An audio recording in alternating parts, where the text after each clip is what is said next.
Hello, ladies and gentlemen. Welcome to the weekly Old School Q&A. I hope you're all having a brilliant week. It's Wednesday, update day tomorrow. Thursday, having a My Arm's Big Adventure release, which is exciting stuff. Making Friends with My Arm, the sequel to My Arm's Big Adventure. The sequel of My Arm's Big Adventure. I think totally he's been messed that testing one up. for 6 weeks. Yeah, no, we've been. It's been a long. It's not actually. It's been really fun, actually. I don't want to work some of those hours again in a hurry, but it's been an interesting one. I really can't wait to make friends with My Arm. I love making friends with My Arm. And It's gonna be so good. Mod Kieran. It drastically changes the sentence if you put the emphasis on a different word. To be honest. Well, we don't want to spoil the plot as Yeah. to whether or not it has a happy ending. Right, on the couch this week we have Mod Kieran. Hello. We have Mod Monroe. Hello. And your host Mod Wolf, and we have Mod Ash. Hello. And of course Mod Gambit. Hello. I had to think there.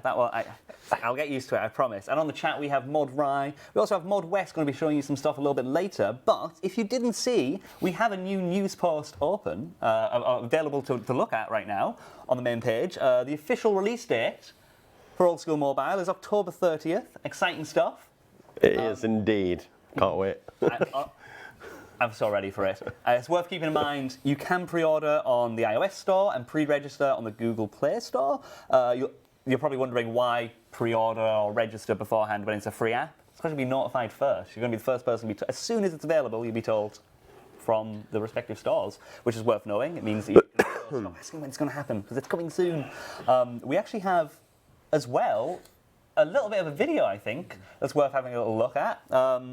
It's going to be some of the assets we're going to be sharing around and showing people to help advertise the mobile version of the game. I think it's worth having a look. Do you want to play that, Mod John? PogChamp?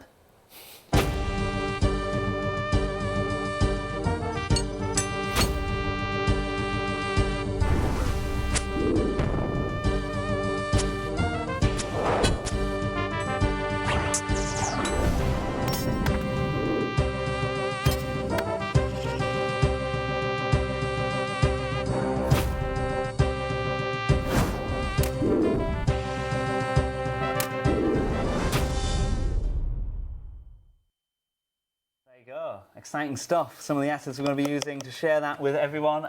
That looked really good, by the way. That's Mod Rock doing the mobile stuff, which is pretty cool. He even Admire those hands. he trimmed his nails specifically for it, I think. Do we have a Jagex manicurist for these moments? We don't, but that would be really. I'd like one. It's worth pointing out that if you already have the beta downloaded, or if you're in any of the soft launch locations that have already begun, I think that's like the Nordics. You can continue playing if you have it already. So you don't have to wait till October 30th. Lucky you, but everybody else, October 30th, exciting stuff. For what it's worth, the player saying they didn't like the term pre-order, it's what the dance store calls it. We kind of have to play by their rules there. It's their store. Yeah. Those are the rules. Yeah, I believe when it Bigger actually, than us. I believe when it actually comes out, it'll either give you a notification or it'll download automatically. Yeah, I think it gives you a notification because I did it for another game recently, and it's useful, especially. We're always asked when's it coming out.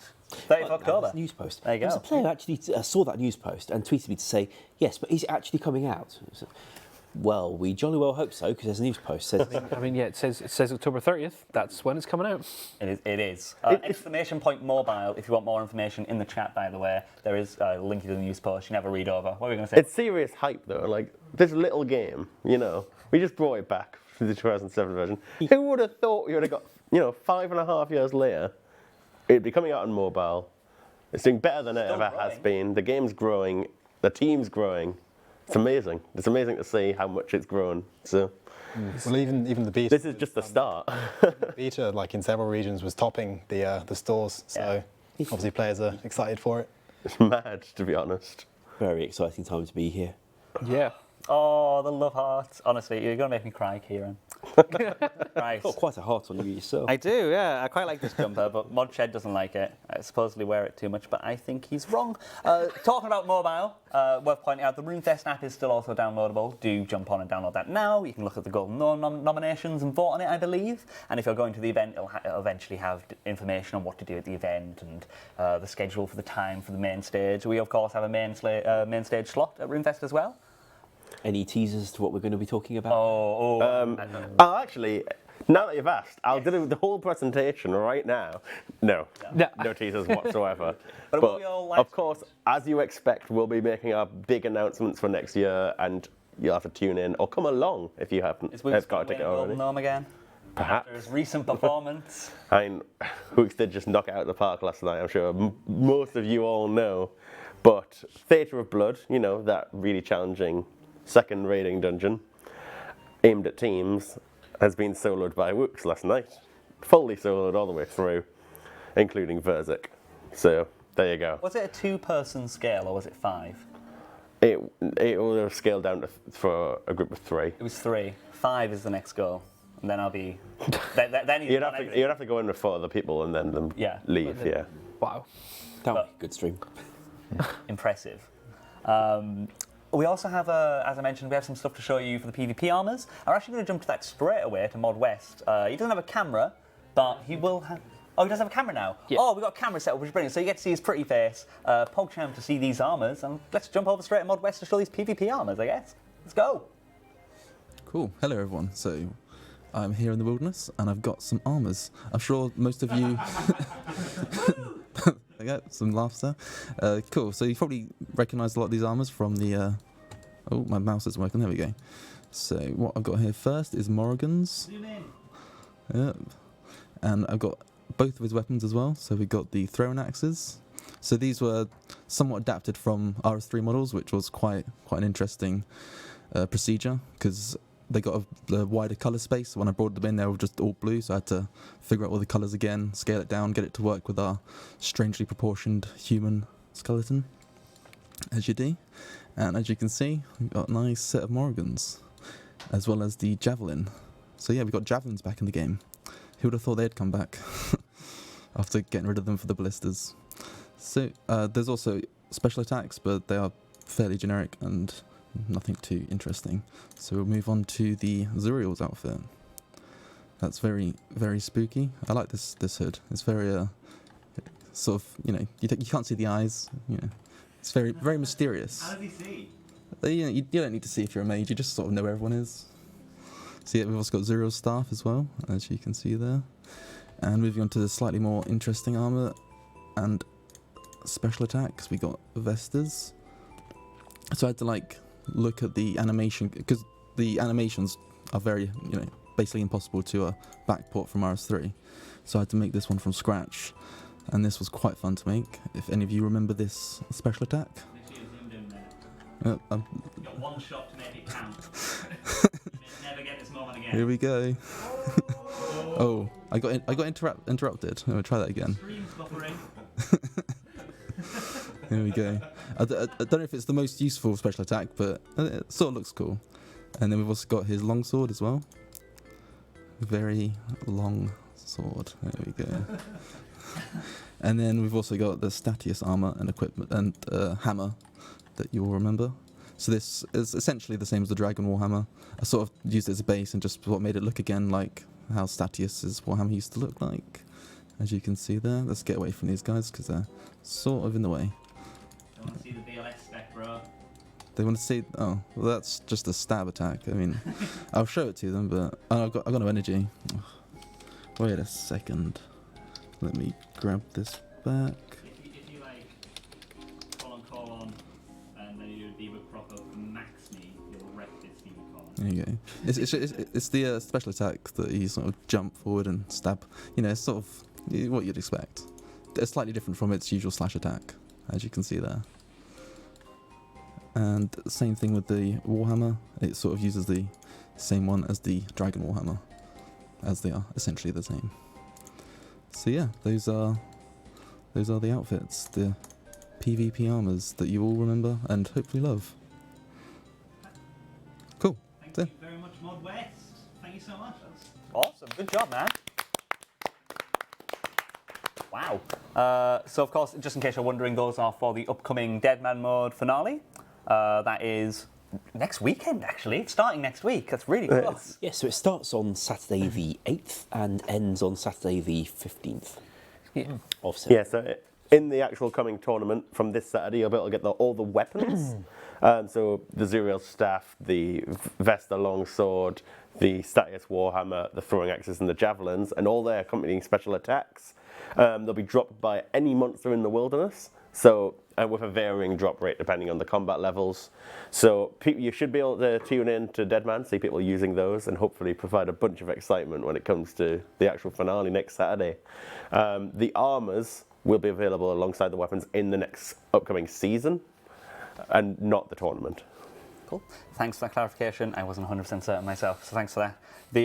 It's worth keeping in mind, we did have a couple of people ask why are they being added for the tournament that's upcoming and the finale. And frankly, I believe Mod IESA responded with, we want this one to be cool and fun to watch and not be a Varrock bash fest again. Yeah, well, that's the general idea, isn't it? Just looking to sort of spice up the final. Bash Yeah. Fest, yes. Yeah. Yeah, just wanted to introduce some new mechanics and weapons, and just maybe shift the meta a little bit. I suppose that's the reason we chose not to have the armors in for the final, just the weapons, just to make the last bit a little exciting. maximize the KO potential. That I keep seeing in the chat, by the way. Is that a thing? It is. It is a thing. Yes. So. I'm ashamed of you all. We asked them for pictures of her last week. I guess this is what we have. It's true. Yeah. It's true. I think it was made for Shapurka, the Neve emote. Yeah. Yeah. I'm ashamed of you, Monica. I'm ashamed. We also have one final suggestion from Reddit that we're going to pop up. This one's, it's actually from Twitter. This one's from Dids. It's a picture. If we can put that up, please, Mud John. I can't even remember what the suggestion was. I did get it myself. There we go. That's what it was. Make X for jewellery and smithing, because most other things have Make X now, but on mobile, smithing and crafting, you still have to kind of hold down and right click, which is actually quite hard to do. What do you guys think? To be honest, I like it as a piece of. I like the feature. I just think that people might find those buttons a little small on mobile. I know we've got similar buttons to that in the bank on mobile, and people find them a bit small. So, and they're also about the same size as the spellbook icons, which people currently find a bit small until my update comes out. Coming soon. So let's maybe not make more buttons that are a bit small. On the other hand, we can totally free up some real estate elsewhere on the menu to put bigger buttons, better spaced out, and have the behaviour that players need without buttons that are a bit small. Yeah. It's worth bringing up that obviously the bank, like you said, has a similar system, and I'm sure we can look into that and making it a bit bigger as well. But also, we get quite a few requests about polling that to be the way withdrawing in banks works in live as well. Are we planning on polling that at any point, Mod Kieran? Yeah, I expect to actually put it on the next poll we do. So you'll be offered the ability to have the withdraw buttons pre-selected on desktop. See what you make of that. We'll have a look at the other mobile exclusive features as well, like the account management interface that you can get on mobile, and we'll offer you that on desktop as well. Cool. Polling them, guys, seeing if you guys want it on the desktop. I think shops also have the buy they do, select buttons as well, so we'll do something similar there. Those are a bit small. They're a bit small. They're actually better sized, those ones, but the feature is only on mobile at the minute. Awesome. Right. We're a quarter of the way through, and we'll start the questions. Got all the pictures and stuff out of the way, and the exciting news. So let's start with this question from Bradley, who asks, would it be possible to show your backlog to all players? It could potentially help us see what's coming and might limit repeat questions. Thoughts on revealing? Not while it's got add MTX at the top. He's kidding. No joke. I am just taking the piss. But actually, it's something we've been talking about. So That was a tier 3 swear, mate. No tier 3 or above. We've been over this. as we've just moved over to like a new team structure where we're putting some dedicated resource on like quality of life and smaller updates. So now that team we've called like the live ops team, and because they handle the smaller things, the polls, and every week's actual update process. Which is a lot of work, yeah. But that's our huge backlog of small suggestions. It's like 250 items long. But because we've just kicked off really going forward with this process, we want to go forward with it for a few months first. But we are interested in an idea where we at least publicize maybe a partial backlog or something like that to show you what we're looking at and help you guys understand what we're doing. because I think that's important. Yeah. And the whole structure is about making sure that you guys get your suggestions and we go and develop them. So it makes sense to be open and transparent with you in such a way. Cool. It's worth pointing out that in-game development as well, things can just happen where we might need to push something back, or and that would mean we'd have to constantly be telling you. If we had a live version, we'd have to tell you guys we've moved this and why we've done it each time we do something like that, because that happens quite a lot. But having, like Kieran said, a nice little snapshot is definitely something that we're looking into providing in the future. So look forward to that.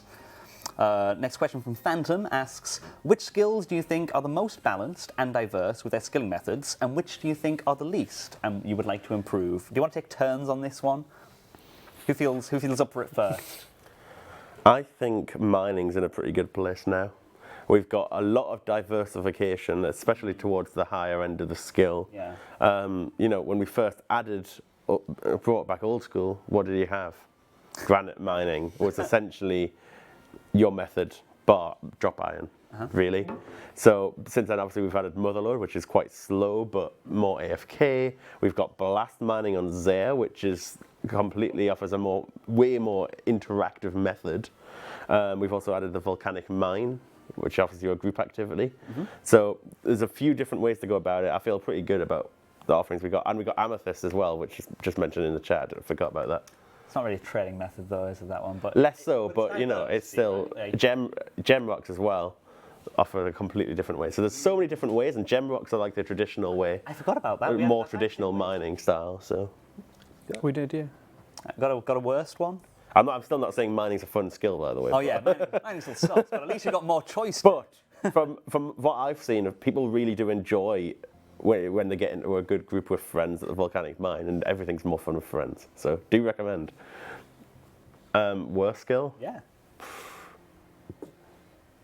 I don't know. Somebody else. Does anybody else have a think. good or a bad? I think thieving's in a pretty good place. It has a nice sort of arc in that you start off obviously pickpocketing sort of men and women across the cities, but then you move up the different stalls and eventually you can pickpocket higher level NPCs, and that's quite nice. And then sort of end game, you've got Pyramid Plunder is always good. I mean, sort of from mid to high level. I mean, I always enjoy it even if I wasn't at sort of the highest XP rates for it. I just thought it was a fun bit of content to engage with. So I think thieving's in a pretty good spot. I think one that's struggling a bit is possibly fire making, because you're sort of restricted in that, you know, if you don't like winter tods, then you're really sort of out of luck. Probably like carpal tunnel. Set fires over and over And in a lighting line. money on fire. And it's got the issue that when you have achieved more fire making levels, what can you do? More fire making. Yeah. Yeah. There's nothing there. Which, well, at least there'll be one more thing you can unlock in the form of this quest. Yeah. Yeah.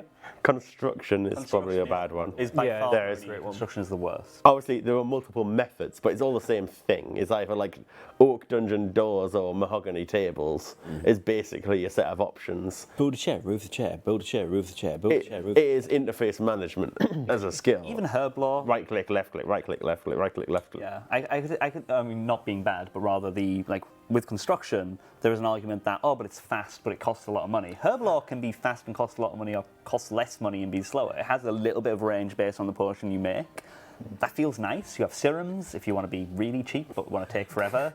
Like, Yeah, I suppose, yeah, whereas construction's all the Auto. same. It's still the same thing it's you're doing. build and replace. Yeah. A lot of people started shouting rune crafting, and I know everyone hates rune crafting, but I actually think it's in a much better spot now. I agree. With the different methods you can use. Obviously, you've got double natures at 91 if you want to go hardcore profit. You've got ZMI, which gives you a slightly more lax way to go about training with decent XP rates. The more hardcore lavas, and obviously Zaire for the most laid back rune crafting at the higher levels. I know it's hard to say because it's one of those skills that is really slow and is annoying to train, but it has diversity in it. And comparatively to something like construction, it has quite a few options for different people. Construction is spend a lot of money. End. For what it's worth, I found some commented out code in the construction folder that showed they were writing something that would try and sum up the value of the furniture in your house by looking at going from room to room and adding up what's in each hotspot and the materials required to make it, and thus sum the amount you'd have had to spend on all the furniture in your entire house. not including special things like where you can mount your huge cash stack. Of course, that didn't exist when they wrote that commented out code for the original launch. But it looks like what they wanted to do was stick it on a variable and output it to the high score table. Oh. And have a sort of cash sync high score. How much? How many demonic thrones have I you have built? 30 runes of demonic thrones. Well, Yeah, it looks from the comments in the code that what they wanted was to encourage vast amounts of wealth to come out of the game by making it a competition to see just how much people would do if they could see their rank. Of course, since ultimately if everyone built a lot of crystal thrones and demonic thrones and stuff, you'd eventually end up with everyone has the same max house. But A very pointless house. it would be a weird house. A very slow to load house. And also, due to the way the doors are, you can't. They actually need to have some strategic halls or spaces between them. There would Probably be just garden, actually. There would be an EA equivalent of getting the most amount of cash in your house. Well, you'd build a garden to link to the next one, then delete the garden again so you could fill up the room and build another really, really expensive throne room, I guess. Yeah, I guess they didn't go ahead with it. No. What are your thoughts, Mod Monroe? Have you got any worst or best? No, my worst was covered with fire making as well. Is literally you train at Wintertodd. Once you hit 50. Somebody mentioned a method that Kieran forgot about runecrafting training, which is Tears of Gothics, which made me laugh. Can't forget about the most important training method. Yeah, the method of getting to Zaire is very much Tears of Gothics, achievement diaries, and genies. Is there any other way than lamps to get to 77? I don't know anymore. I wonder they asked. I don't know.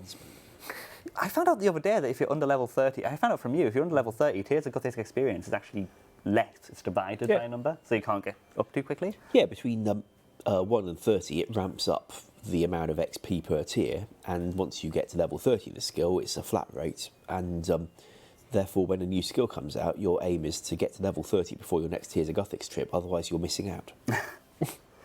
Right. Awesome. I'd like to remind the chat, if you at Old School RS, Mod Rai is taking questions from the chat, and I will answer some of those throughout the rest of the stream. And I'm going to jump to the next question, which is from Clue, who asks, Radimus Urkel is present twice close by each other in the Legends Guild. Can this be updated? I believe it's because it's not using multis, probably. Well, in RS Classic, when the Legends Guild was created, it certainly wasn't using multis, and when it was ported to RS2, it still wasn't. And of all the things we could have done since then, we never kind of went back and tried to retrofit multi-NPCs to all the old quests. We could for that one, since it's a prestigious area. Mm-hmm. Cool. King asks, any update on the Fossil Island demi-boss? Not at the minute. Another thing about having multiple copies of the NPCs, back in Classic, only one person could talk to an NPC at a time, which is why banks needed so many bankers. And queues would form because you had to wait for somebody to stop talking to the banker before you could talk to them. So for quests, people like Truffitus and the panning instructors in Digsite, they were mapped down multiple times. So you go to the house of Truffitus, and there's 3 of them sitting in there, walking around each other. And people would hopefully be able to find a spare one to talk to. All the British people are queuing up at the NPCs, and then a non-British person runs up, doesn't understand the queuing system. You were going to specify a specific country. I wasn't going to mention. Not going there. I wasn't going to mention a specific country, especially not one that is the majority of people watching the stream. And now we know. And now it's obvious, yeah. It just got really awkward when we launched, well, I say we, I wasn't working at the time, but when Tourist Trap came out back in Classic, the desert captain outside the mining camp, he was a really, really horrible bottleneck because you had to talk to him and work out how to get through his chat tree to the place you wanted to be, which is not easy, and then you had to fight him. So with only one person able to even talk to him at a time, in the desert with a dehydration effect and a finite number of cacti in the vicinity, trying to do Tourist Trap on the launch day was probably a mistake for me. The Legends Quest, there's actually still remnants of that old system with the Legends Quest because you can plant that totem in multiple places. Oh, yes. Because of the exact same reason. Well, also, given how the thing works, it wasn't a big deal for them. Yeah. Although it did make the code a bit more complicated. And it explains why Shades of Morton has so many places where you can burn people. Awesome. Right. Fork asks, Can some lesser used herblore methods get some modernization updates? For example, breaking coconuts, pouring milk into vials, and Serum 207s require individual clicking for each thing. I would happily have them updated to be like a automated, slow but faster if you keep on doing it manually thing. Oh yeah, like when you open herb packs and stuff. That kind of thing. Although if one of them's a standard potion mixing thing, then making it use the same interaction as other potion mixing might... That would probably suffice for that one, yeah. That's true. People don't usually like taking away quick click things, or do they? That's why we never did it. Something we'd have to consider if we do decide to do it, I think. Or maybe We'll make the obvious. Yeah. If we go with what you described, then it will be inconsistent with all the other skilling, with all the other activities of that nature. But it'll let people keep having their fast clicky thing if they want it. We'll make the right call on each of them individually, I think. Cool.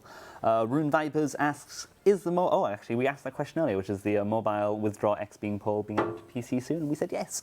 67859295571 or 58273565 asks. Is that your phone number? Maybe. Can the Desert Amulet 4 teleport the player to the altar room instead of outside? Currently, the player-owned house is still the best thing to use. The pool, I believe they're referring to. And it would be nice if the Desert Amulet 4 had some use. Thoughts? I'm not against it.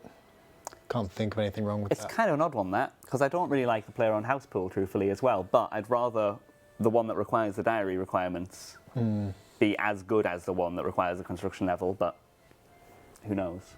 What do you think? I don't really mind. I have no opinion on it, really. In fact, I don't know enough. No? No. Maybe not. Maybe it might be worth polling. We'll see. Who knows? Gez asks, can the login attempt limit be removed? Lovely if it could, but unless the authentication systems could handle all the requests people might want to send, I'm afraid there's going to have to be a cap. For what it's worth, we did try to improve the way you run into it. Like if you're using the in-game world hopper, it used to check how often you'd done it and say, look, you've just done that, don't do it again for a moment after you've done a few, to make you less likely to world hop and run splat into this login limit thing and be stuck on the login screen, because we thought that'd be more frustrating. On the other hand, players demanded that we remove that check because they'd rather, use the in-game world hopper as fast as they like and run into the login screen thing instead, apparently. So we duly changed the game accordingly. Would you say it's probably worth, as opposed to getting rid of the login limit, which we might not be able to do in the near future, perhaps, at least personally, I know it's an ideal world, it's something that's going to take a while, but I'd much rather the content not require you to hop. Well, There's a lot of that content. Quite a lot, yes. But what content in particular are you looking at changing here? Because I'd imagine things like, remember when we spoke about like doing snake grass and picking that up, and white berries, and how at the moment it scales based on amount of people? Like, something that would make that, what happened? They said ow. yeah, I coughed. Oh, sorry. I guess that's an example of something that would be, well, you wouldn't need to hop anymore. You wouldn't interact that hopping problem if that is fixed in another way, be it you get snake grass from farming, or white berries, obviously we're giving more already with farming as well, so there's less of a problem. We certainly talked about snake grass farming as a potential thing for the farming guild, didn't we? Yeah, and a valid point was raised just there in the chat about ecumenical keys. Yeah. How if you hop, you reset the timer, which lets you get another one. I didn't know that. Didn't you? Oh, it ties to the thing you were asking about. Maybe we should fix that one. No, they wouldn't like that, would they? Okay. Hopping, probably his biggest issue is Slayer. A lot of the tasks like Lighthouse, Dust Devils, Neck Rails, Abyssal Demons, you are constantly running into finding people already there. You hop 10 times, you still haven't run a world. Yeah. Like, similar for bosses, I've got like something like Calphite Queen. I still like my idea of adding a sort of system that shows you which worlds are empty. I really like that system. And I think that would potentially solve a lot of our problems if we can go and add that to various places where we have It would certainly a ton of people and say, okay, here's a button, press this. It tells you which world's empty. Yeah. Yeah. Would certainly stop you hitting the limit quite so often. Yeah, we had quite a long discussion about how to implement one of those with most of the current engine features. Wasn't a nice piece of code though. No. But it would work. If we tried. Exciting. Awesome, good response. Ake asks, can the death spawns from Necreal disappear once that the Necreal dies? I believe it currently does this for the superior version already, the Necrearch. I believe with the Necreal, there is no association between baby and parent, if to use that language. Correct, we'd have to add one. And so when the Necreal dies, it doesn't have any idea who its kids are and which Necreal the death spawns came from. That was kind of dark. If the babies just remember who's their daddy, they could maybe do the check more efficiently at their end, so there'd be less risk of them hanging around not being found on the death of their daddy. We could go and add the code to do it. Can we stop saying daddy? Because there's be so many clips. The other thing is people I saw mentioned recently was their attack option being annoying. It's easy to misclick on them. When you try to obviously attack Necreal, and you've got no reason to really attack the death spawns. So people wanted to be able to like hide the death spawns attack option. I'm not really sure how we could go about that. Well, if it was a multi-NPC, which then you could see attack options on a per-player basis. I mean, you'd see everyone else's death spawns attack options, but that's not usually the thing you're worried about, because they're not standing next to you so often. They hang around their daddy. Right. Thanks, Daddy. Next question from V2. Any chance for a player-designed competition in the future? Player-designed content poll, I believe. We haven't done one of those in a while, have we? Well, we are doing a competition right now for the Master Clue Scroll competition. Good plug-in, good segment. You didn't plan it. Segue. no, totally planned segue. So the competition, I believe it's still live right now. It's Gambit. still live. We're closing that on the 10th, Monday. So get your entries in. All of the information you need for that was in last week's news post, I believe. Whichever one had the Stronghold security update as the headline. You can find all the information there. Send your designs in. Yeah. The Old School community mailbox. This is the competition for the design of the untradeable reward after you complete 100 master clues. So if you didn't know, Easy, Med, Hard, Elite already have those at 500, 400, 300 and 200. So masters are missing. So we want your ideas on this. There's been some great suggestions. There's been the chests on the head. Great suggestions. I mean, the suggestions have pretty much been chests on head, bodies full of chests, like that. That was the low tier one. And then some of them were really good. Someone like, can we have Sherlock and Get some good ideas in. outfit? I really like that one, but I don't know how you're going to do what Sherlock's outfit as no a shirt female, because there's no shirt. What I'd like is to get what I'd like is once we see the results from this to get it on the next poll as well. Cool. Good plug. Good segue there. Good The job. chest to chest does sound like a rather appealing idea. Surely that's what we'd call it. The chest, yeah. It's like the body that RS3 went and did. I would like it to be. I would like it to be something you carry in your hands because you've got the big spade which you hold like a god sword. You've got the chest which you carry running around like this, and you've got the map which you like run around reading the map like a tourist sort of thing. So I would like something that you hold in your hands and then we can change the war cannon with. And Who are the people that be still cool. buy maps? Have you ever seen a tourist in Cambridge carry a map like this? Or do they just No, use their because phone now Everyone you just uses pull their out your phone. phone and you have Google Maps. You have two as well. You can use one for your map and one to text. Or one to play RuneScape on. I want to play RuneScape on. Oh, good segue. We're on the roll. We're on a roll this week, boys. We're on a If people roll. start walking around our streets playing RuneScape, I'm really not going to enjoy driving down the street. Right. Next question from Bio. I put this one in specifically for a reason. There is an answer to this one. And it's, why is it that content sometimes changes despite a poll saying otherwise? He gave two examples. Fossil Island Wyverns dropping Visages instead of just the Ancients, and Brutal Dragons being single combat, despite the poll stating the Catacombs will be multi. And both of these have the same answer, really, and I think it's worth talking about, because we spoke about it before. When something comes through to QA, they also get balancing done to them, to at least try and see what they're like.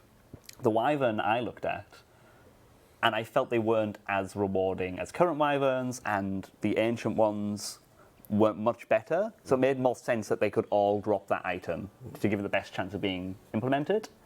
And I didn't work on the catacombs, but I'm going to presume that was because they are good droppers of stuff, and you didn't want people cannoning them. Would be a guess, or doing something to kill them a bit more strongly, chin chompers and the splash effect maybe. I don't know. Maybe you can tell me more about the catacombs one, Kieran? I know nothing about the catacombs one. Who did develop them? Oh well, wasn't us apparently. We don't know how it came. I believe, like, as much as the majority of the catacombs is multi, I imagine it's because Brutals probably wouldn't have made that much sense in single way. Yeah. And were anticipated to be probably harder to fight than they actually are. Awesome. Cod asks, can bones and dragonhide appear on the top of the loot pile? Currently, even tunas and lobsters are above them.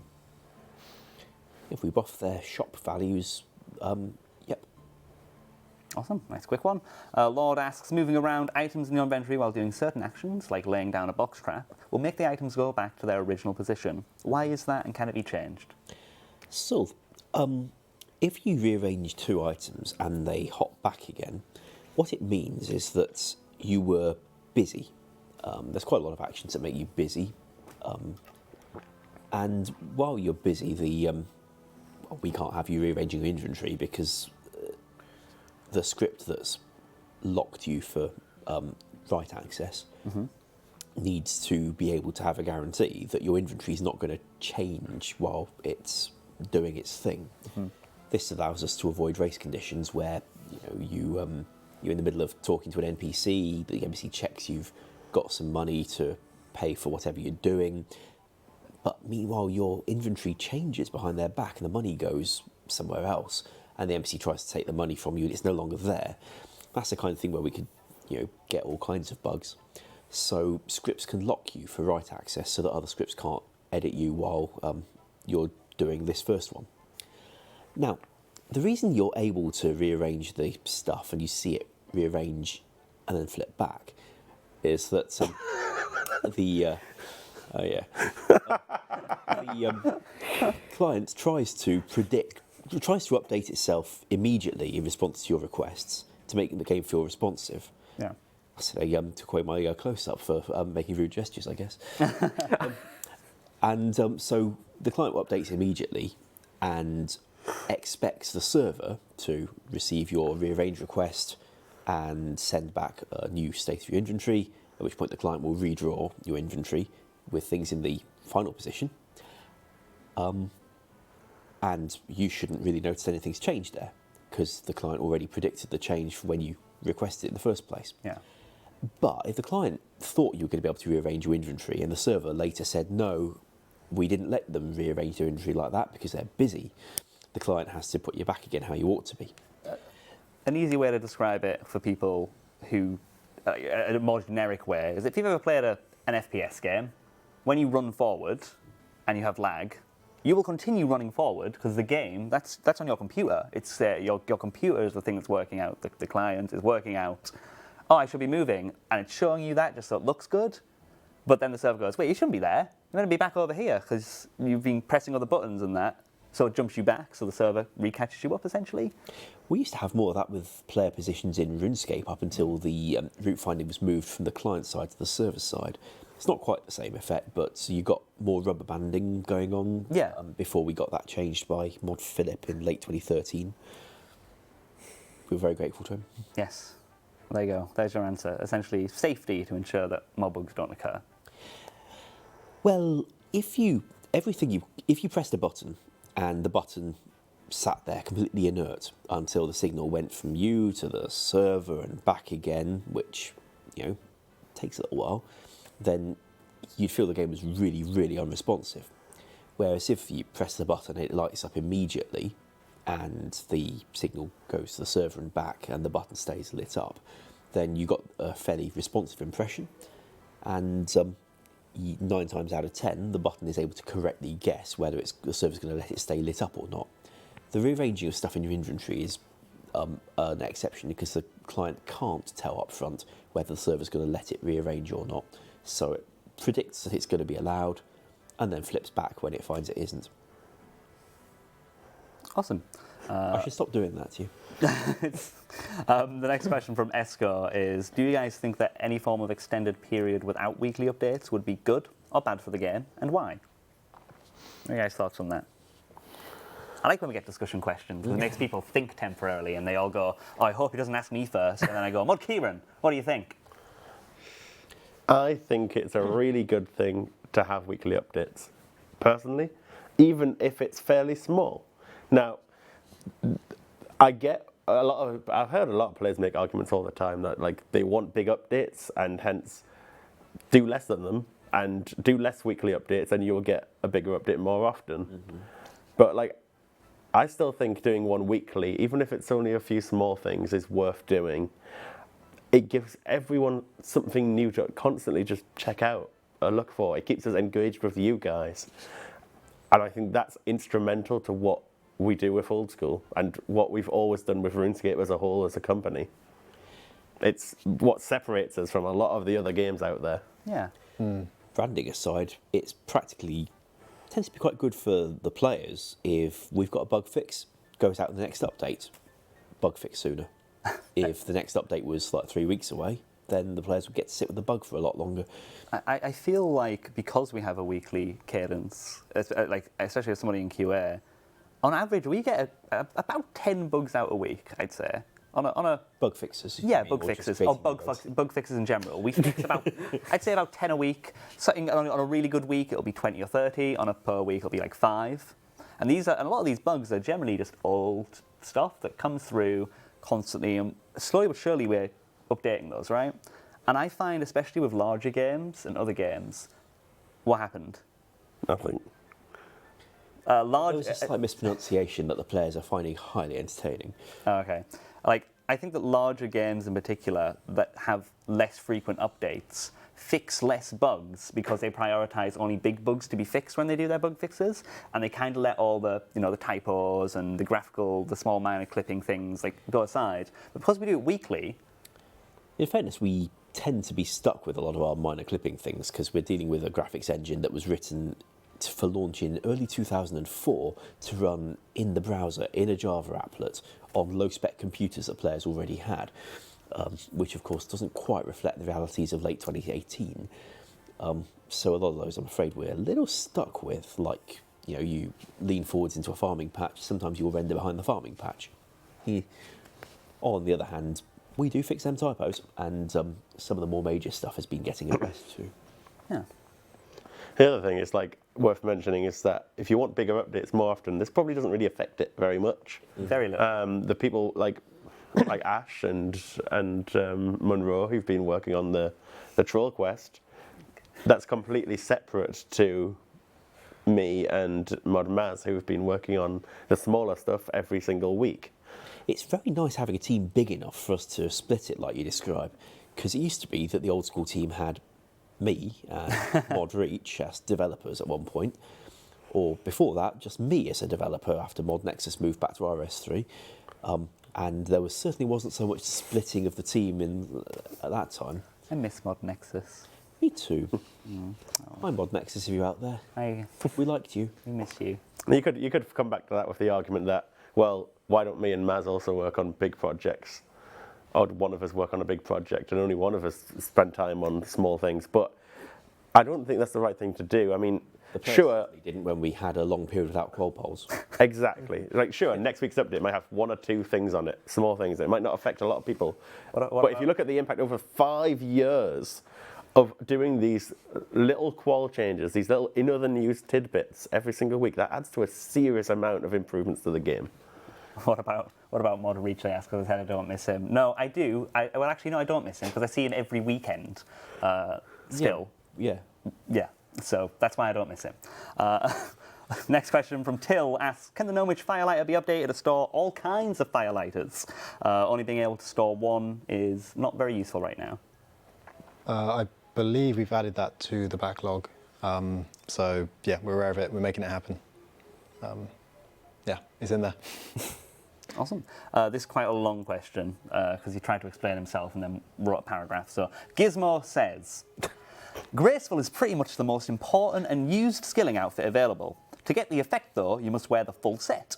Even with colours, this limits what you see people wearing in the game and stops people showing off their achievements, which are usually shown in the cape slot, like skill capes, quest capes, chambers, challenge mode cape, etc. Here's the actual question part. Could it be possible to enchant skill capes for Marks of Grace to have it work like a graceful cape, or alternatively have a one-off lockout that would mean you would no longer need to wear that cape again? Thoughts? My solution is to scale down the graceful effect, but apply it per piece you put on. Oh, now that is a good solution. I like that. I don't know. There's boots, gloves, legs, top, head. 6 bits, I think. It's a 6 bits. So yeah, if you wear one piece, you get like a sixth of the effect, sort of thing. Something along those lines, perhaps. But yeah. Kieran, that was. Can we have a straw poll on that, Mudrai? That was brilliant. So if you wear 5 out of 6, sure, it's not going to be quite as good, and you might still make the argument that they're going to wear the cape. Yeah. But I think it's a good trade-off. So is the question that we're just straw polling is going to be: should we have it? Should the effect scale based on the amount of pieces of graceful you wear? Yeah. I saw a request that we give you that golden gnome. Oh, thanks. They like the Congratulations on the goal. I'll take this home. that was that was actually one from last year that we just haven't sent off yet. Is it? No, of course not. It's a spare. I was joking. I could believe it. Oh, Twigster asks, can the dead hit on the Abyssal Sire be made to count? Currently, the dead hit is wasted damage when changing from the first melee phase to the next. Sorry. We got some difficulty. You were looking at everybody responding. Sorry, go ahead. We got some difficulty with that one because the thing's got to go through a phase where it really can't be executing combat code at the same time, and trying to apply the damage in the middle of that is the kind of thing that would likely break the Sire, and we also would have trouble trying to make the damage hang around until the end of the process. Sorry, that's a lot harder than it sounds. Yeah. Would you like to see the graceful effect to scale based on the number of pieces you are equipping? 84% said yes, which is exciting. We will definitely poll that in the near future, I think. What's with the ASCII code? I think it's, I don't know, it's not our website. We don't have to care about it. Okay. It's straw. That sounds like a straw poll problem. But thank you for a great service, straw poll. Len asks, when leaving the Rogue's Den, can your run energy be replenished? I think he's asking this because you can't take stamina pots and stuff in the arena. Perhaps there might even be a potential other fix than just resetting your run energy. Thoughts? I think if you get to the end of it, that would maybe be reasonable. I don't want people to just go into the Rogue's Den and leave and then suddenly have 100%. Yes, this isn't Clan Wars. Yeah. Yeah, if you finish it. There is a bank very close to it, but it's not obviously close enough, I think. Because it is annoying, I get it. Is there any way we can make those items in particular be allowed to be taken in? Or? Oh, yes. Because if the problem is I can't take stamina pots or run energy pots, we can let you have them, maybe. That seems reasonable to me. I'm not sure exactly why they restricted items, but It's because when you leave, you get your full inventory cleared. Well, Except the they've gem. wrote it so you couldn't take anything in except the gem and could have written it differently. We just make sure you can't take anything in. That we'd use a white list of permitted items if we were making any such change. sounds good to me. Write it down. Right, it's been highlighted. If you don't know, by the way, People for that these days. yeah, we do. So I started a new role on this stream after talking with Kieran. Somebody is up. So we have somebody on the chat. You know about them. Mod Rai is doing that today at Old School RS. I'm going to ask those chat questions now, actually. And we now got this new person upstairs. Of course, they're still in our team. It's not like we've hired a new person.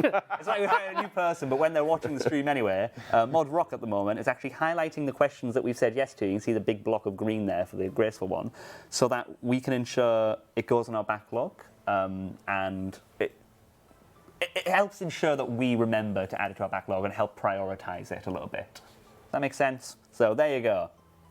K-Corner, Mod Rock, thank you very much for doing that job. Smith asks, actually no, chat questions at Old School RS. Nick asks, can we get an update on the discontinued items poll? We have a meeting scheduled, I think, for Tuesday. So obviously we've seen the results of the poll.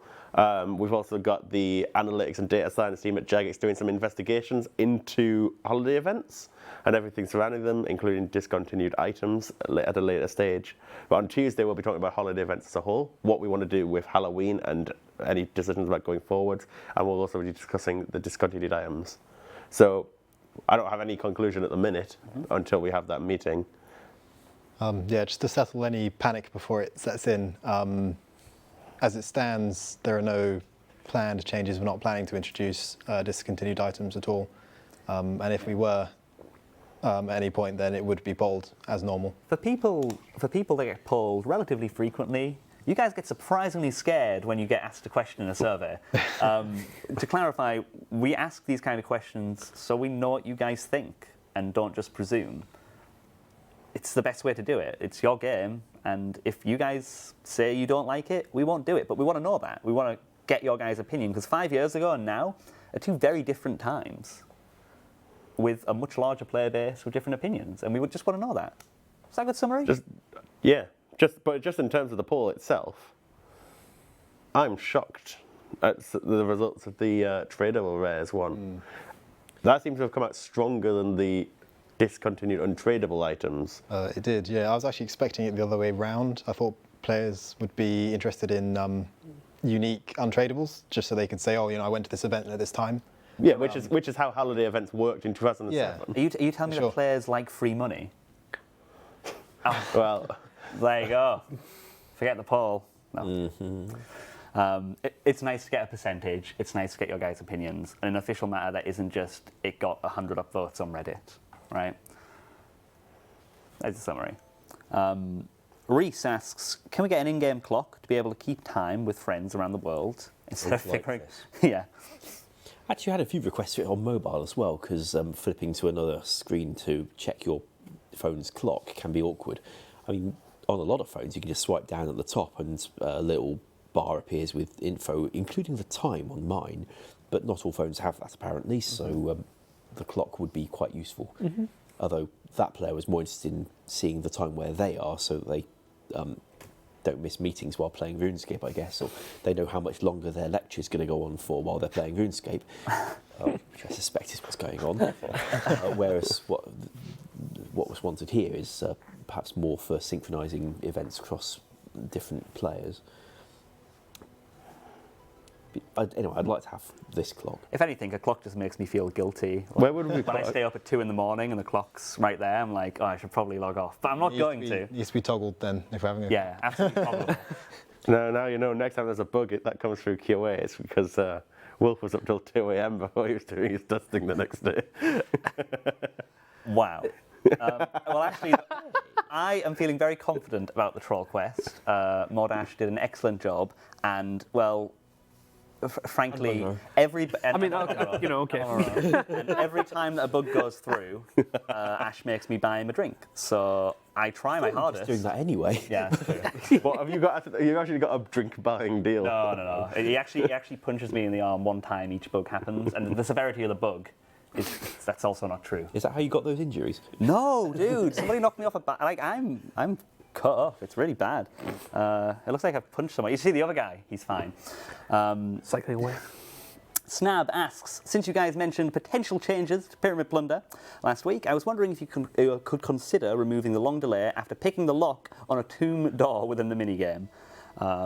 For some reason, you have to wait a couple of ticks before performing the action again before you can move on to the next door.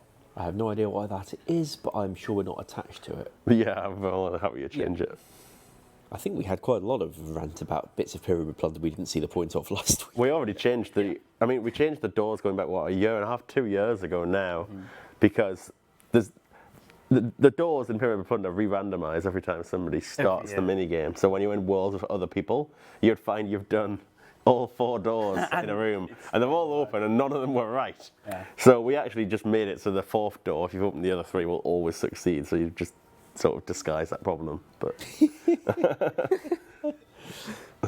Nice. Next question from CD Ergham asks, can you speak to Shanty after completing the Desert Hard Diaries and change your glory teleport location from Al Kharid to the Shanty Pass?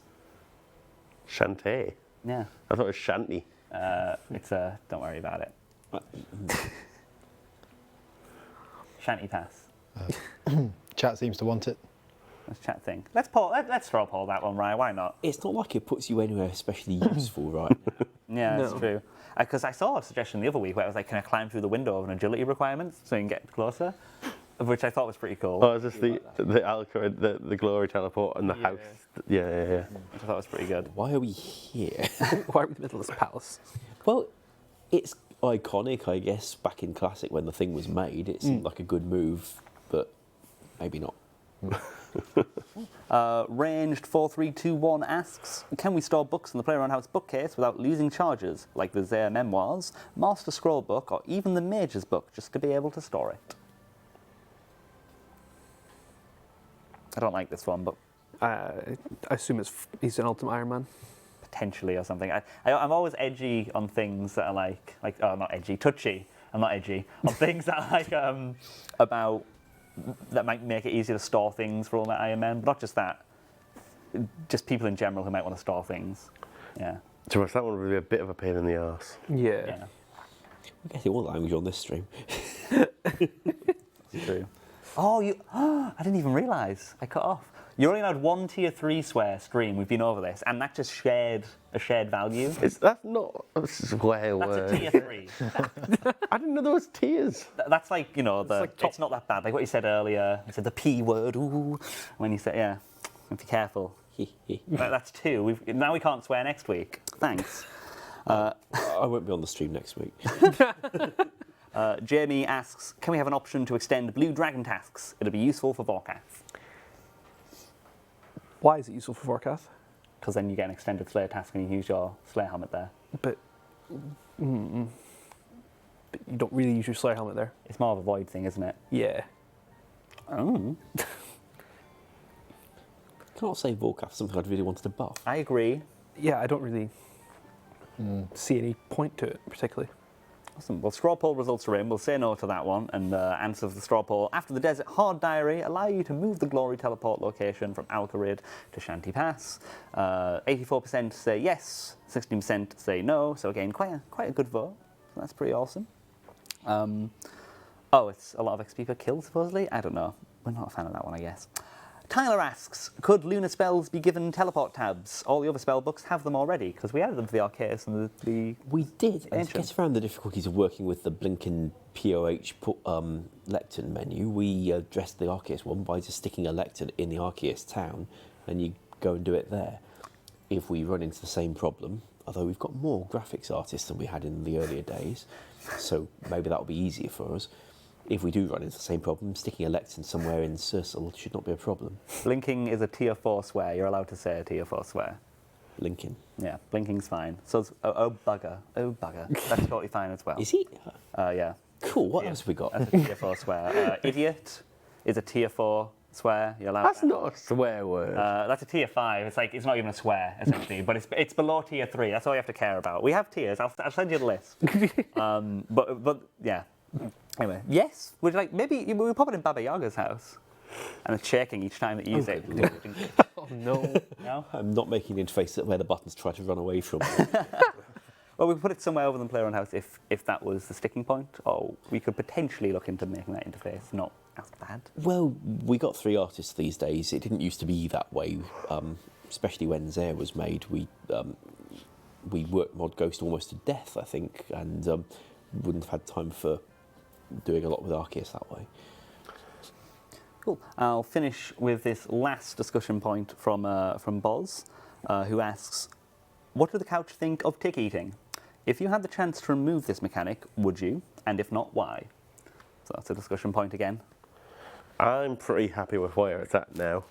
I think so. I've added the system to NPCs now that we can disable tick eating on a particular NPC. I first added that with Zuck because, for obvious reasons, if you could just negate Zuck's main attack mechanic and not have to stand behind the shield, that would be ridiculous. It would defeat the purpose of the boss. Hence, I added the system there.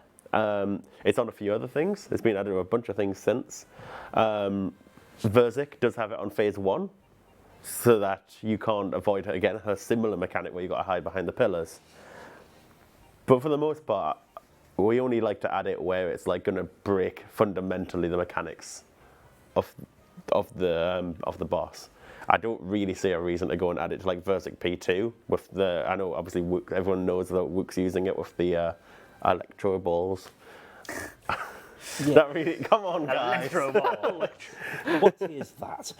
Like, Whatever like, floats your boat. but I don't really see a reason to go and restrict it. Yeah.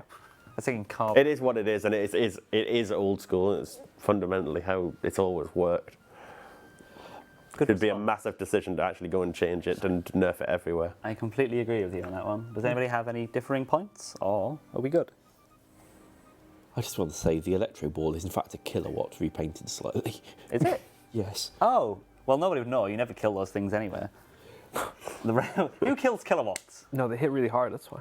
They just suck anyway. They're not good. We could buff them. We can make them better.